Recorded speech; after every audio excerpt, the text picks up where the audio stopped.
You may notice some little bitty fireballs coming out of this little bitty Ruger LCP. This is not a video on the LCP. I've already done a video on the LCP. It's about what this LCP was shooting. For many moons, there's been that debate, is 22 LR good for self-defense? I've made a video on that of guns if you do have to decide to carry for self-defense, what my top 5 would be. But until now, there hasn't been a very good option on the ammunition. Now, let's talk about the new Federal Punch Self-Defense 22 LR ammunition.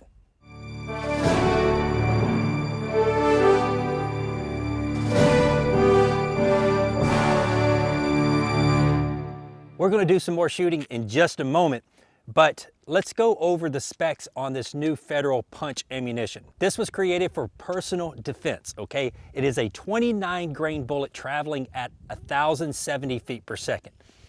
I'll give you a second to think about that. All right, I gave you a second. And you're probably thinking to yourself, only 1,070 feet per second? That's like subsonic. Well, yes, it is. However, that's 1,070 out of a 2-inch test gun, okay? If you put this exact same ammunition in like a 24-inch barrel 22 rifle and shoot it, it's screaming at 1,650 feet per second. So having an ammunition 22 LR going 1,070 feet per second out of a 2-inch pistol, that's screaming. Now the casing on this ammunition, it's a nickel case, okay? So what that does is it cuts down on corrosion. So if you carry it in your gun all the time, it's kind of exposed to elements, sweat, stuff like that, that's going to help cut down on the corrosion. Also helps for good extraction. So one of the problems with 22 LR is the reliability, okay? So this nickel casing helps with the extraction. Has a 29 grain flat nose bullet, okay? It's not a hollow point. The reason why they chose a flat nose bullet is because they want the penetration, all right? And yes, you could shoot mini mags and things like that for self-defense, but with a hollow point, it's just going to expand and not penetrate very deep. So they went with the flat nose bullet to help with, or to increase the penetration on this round. And you know, it's got a nickel coated bullet with a lead core. And I have shot several hundred rounds of this stuff and it is extremely reliable, not one single problem. I've shot it out of revolvers, I've shot it out of semi-automatics with different barrel lengths, and it's got some pop to it. But now that I've spoken a little bit about it and what it does, let's do some more shooting. All right, we moved up in barrel length. This is the Taurus TX22. Done a couple of videos on the Taurus. And in my top 5 video for 22s for self-defense, this is one of the guns that I chose because of the magazine capacity. So let's do some shooting out of it.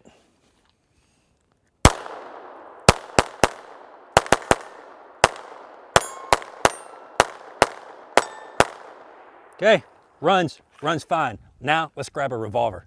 If you don't like semi-automatics because of their reliability, because sometimes they can be finicky, especially with a rimfire cartridge, you can always pick up a revolver. This is a little Taurus 942. I've done a video on this also. Got some loaded up here. Let's do some shooting.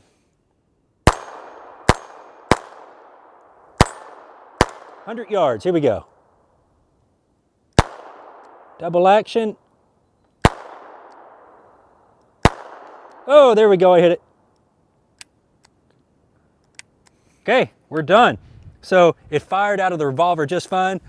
Pretty easy to hit a steel plate at 100 yards. This stuff is not only accurate, it's pretty powerful. Now let's go with the longest barrel out of a handgun that I want to test this ammunition out of. This is a little Beretta 92 FS something. Yeah, it's been a while since I've shot it, but M9A1, yeah. So it's got probably about a 5 1/4, 5 1/2 inch barrel. It's going to give me a little bit more velocity. If you decide to carry a handgun like this, it's going to take that 1,070 up to probably about 1,150 feet per second, if I would guess correctly. So here we go.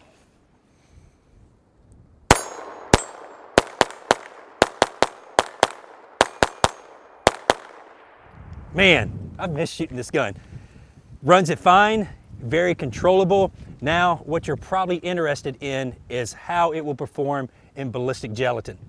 I'm going to hook up the high-speed camera, go out here with some sunshine out to the other range, and we're going to see how much penetration we get out of these particular firearms or different barrel lengths into that ballistic gel. All right, got the little Ruger LCP2 here loaded up with the new Federal Punch. I'm roughly 6 feet away from a clear ballistic gel block, and I've got a t-shirt, and so this punch is going to go through 2 layers, hopefully go through 2 layers of cotton into this block. We'll see how much penetration we will get.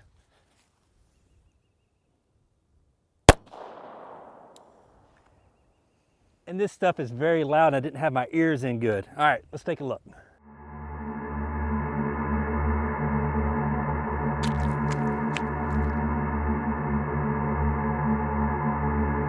Super impressed with this. You can look at the temporary and the permanent wound cavity coming in right at the beginning, and we got about 10 inches of penetration on this after going through 2 layers of cotton on a pretty heavy t-shirt. So I am happy with that. Now let's shoot it with that Beretta with a little bit longer barrel, see if we actually get a little bit more penetration. All right, my ears are in a little bit better this time. So got the Beretta. This has got a roughly like a 5.5 inch barrel, 5 3/4 if I remember correctly. And let's see if we get a little bit more penetration compared to that of a 2-inch Ruger LCP. Take it off of safety, Dave. You got one job. All right, let's take a look.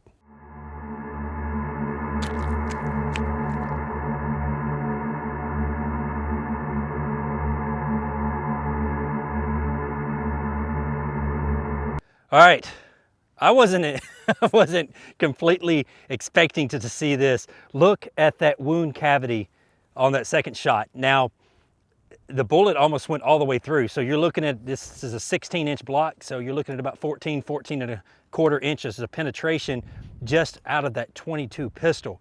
But that wound cavity is just crazy. All right, now I'm gonna shoot it with the revolver right here, and we're going to see if we have any difference, because a lot of people want to see what it will do out of a revolver. I think it's going to be closer to the first shot because this also has a 2-inch barrel. Some gas is going to be escaping out of this cylinder, so it's going to be close to the first one, I have a feeling. So anyways, let's back up, reset everything, do it again. All right, last but not least, little 2-inch snub nose revolver.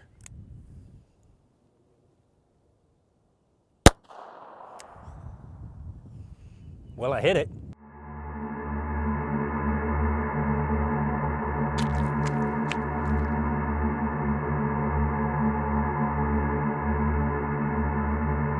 All right, so just as I suspected, the Taurus with the 2-inch barrel, I'm talking there's only maybe 1/8 of an inch difference. So you're going to get probably about 10 inches of penetration out of a 2-inch barrel going through 2 layers of cotton here. So if it wasn't going through this cotton, it would probably go in another inch, 1.5 inches further. But you're probably dying to know, how does this actually compare to a Stanger? All right, Stanger's moving pretty quick. It's a 32 grain bullet traveling at 1,640 feet per second out of a rifle. Is that bullet design superior to that of a Stanger? So let me load up that little 2-incher again, shoot this, and you can make your own decision. All right, here we go. Let's get this loaded up with the Stanger and see if the Stanger outperforms that punch in this ballistic gel.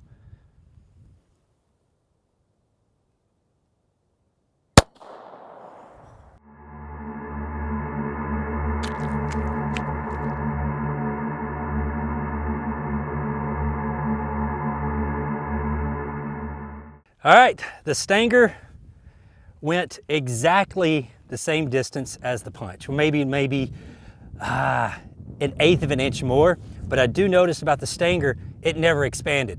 So it was like shooting a flat nose bullet anyways, out of that 2-incher.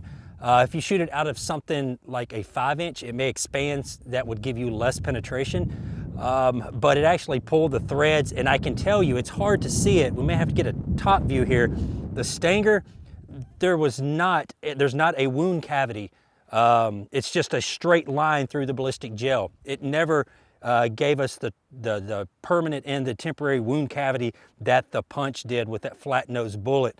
It's just basically a straight line. So the punch actually gave us a better wound channel, and it also gave us about the same penetration as the Stanger. So in my opinion, out of a 2-inch barrel, for self-defense, the punch, it rules supreme over the Stanger. Okay, so what have we learned here? I forgot to mention in the beginning of the video, I am an ambassador for Federal and CCI ammunition. So forgot to mention that. I even got my own ammo with CCI. A lot of you guys that follow my channel, you already know that. So, but the proof is in the pudding here. I absolutely positively would choose this punch ammunition in a 22 handgun if I had to use it for self-defense. And a lot of people say, hey, you know, there's no reason for you to use a 22 as self-defense. You need to go with a 25 or a 32 or a 380 or something like that. But a lot of people, people that I know, can't grip or run the slide on a centerfire gun. Neither can they handle the recoil. I'd rather someone put 3 shots on target than miss all 3 times because they have rheumatoid arthritis or something wrong with their hands and they cannot shoot. I was going to make a 460 Magnum video today, but my hand right here is swelled up like all get out. And so I can't shoot big guns right now. I almost broke my hand playing disc golf. So yeah, whatever. Yes, I play disc golf. But what we have learned here is that the punch performs very, very well. It is a good, reliable ammunition for self-defense. And you're probably thinking to yourself, well, Plinkster, why in the world are you making an ammunition video when we can't even find 22 ammo right now? Well, you can find it right now. If you go to Federal's website, you can actually get this ammunition. It's going to be to certain dealers and they're going to sell it directly on their website. So I think it's pretty cool. I think somebody finally answered the question, is 22 good for self-defense with this new ammunition?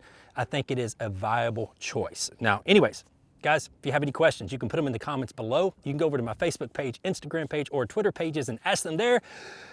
Whew, I'm almost out of breath, but until next time, y'all be safe and keep blinking.